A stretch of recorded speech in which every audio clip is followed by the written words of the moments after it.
Made it, lost it, came back, flipped it. Always faded, lifted. Hit that corner, whipped it.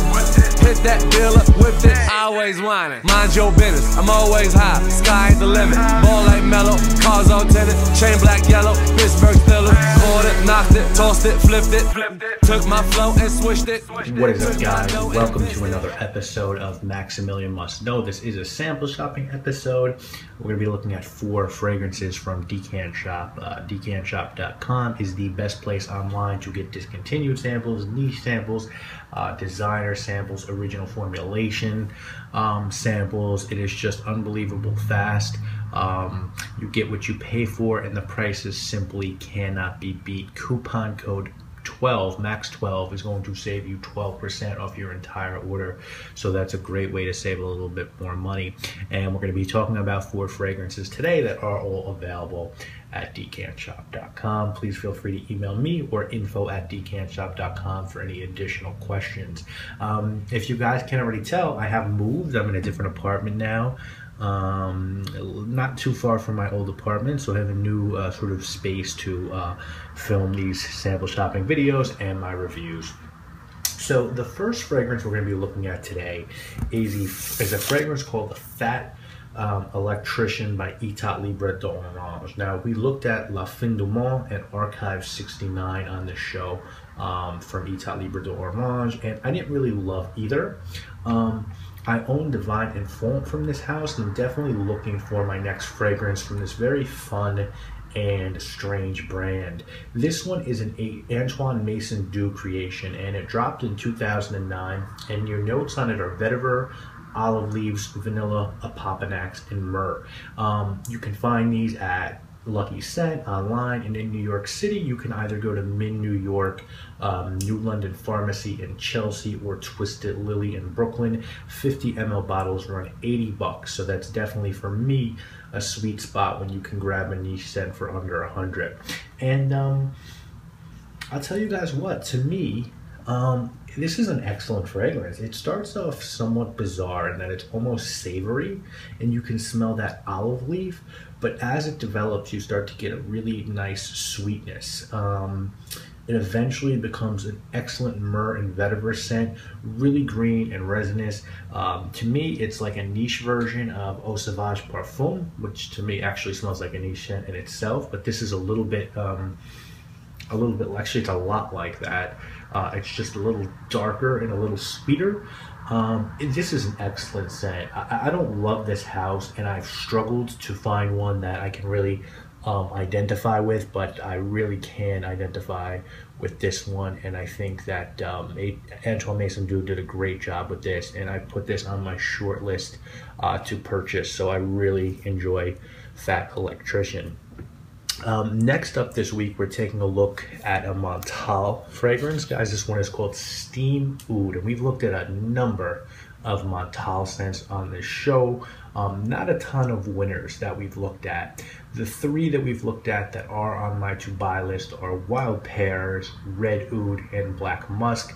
I currently own bottles of Intense Cafe and Nepal Oud, both of which I enjoy very much.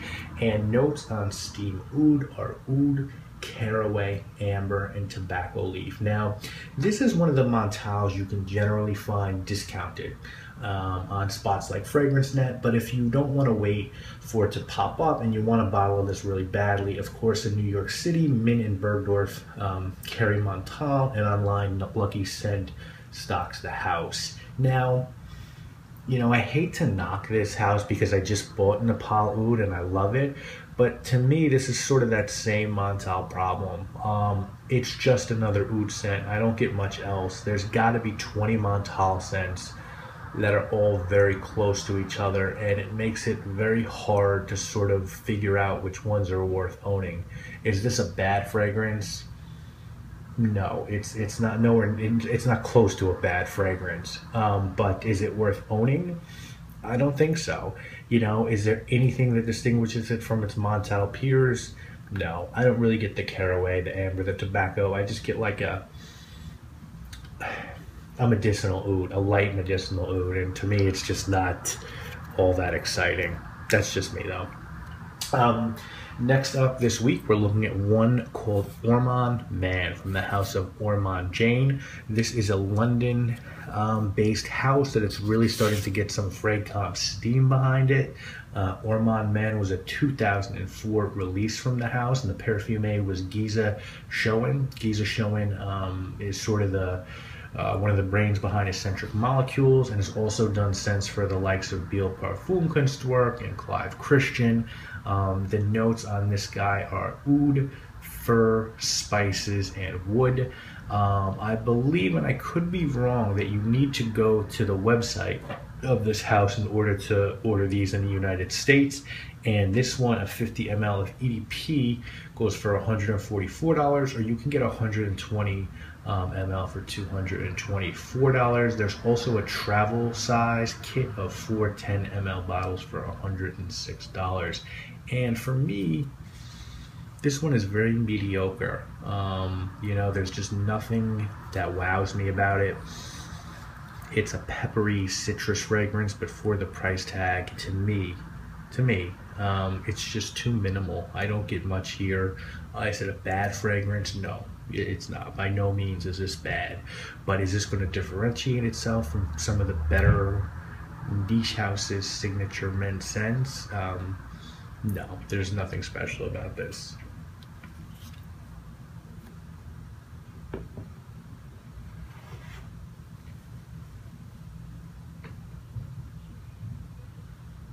Next up this week, and finally, we're going to take a look at the newest fragrance from the house of Frederic Malle.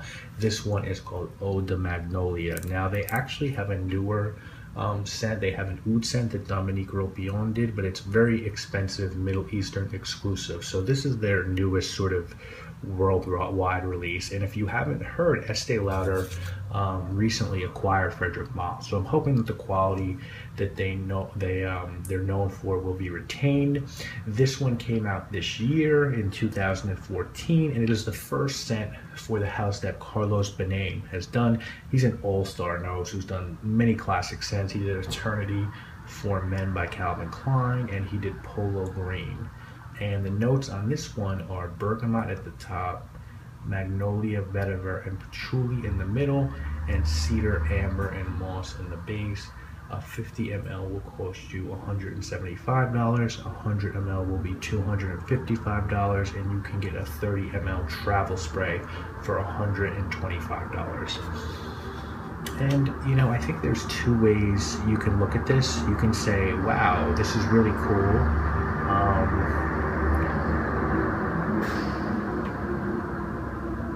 You can say, wow, this is really cool. Frederic Malle made a classic eau de cologne with magnolia as the primary note, and that's pretty neat. Or you can say Frederic Malle made a classic eau de cologne for $200, and there are just too many of these out there. Bergamotto Merino, Neroli Extrait, Neroli Portofino, Eau de Guerlain, Eau de New York, you know. This one is very nice, but there are just so many of these that you sort of have to pick the one that you like best and the one that performs best on your skin. For me, guys, I really like Bergamotto Merino, but this one is very neutral and very nice, and I really like the use of Magnolia to give the fragrance an uplifting and fresh vibe. So that is the four we're looking at today. If I'm ranking these, you know, Fat Electrician easily number 1, Eau de Magnolia number 2, Steam Oud number 3, and Ormonde Jane number 4.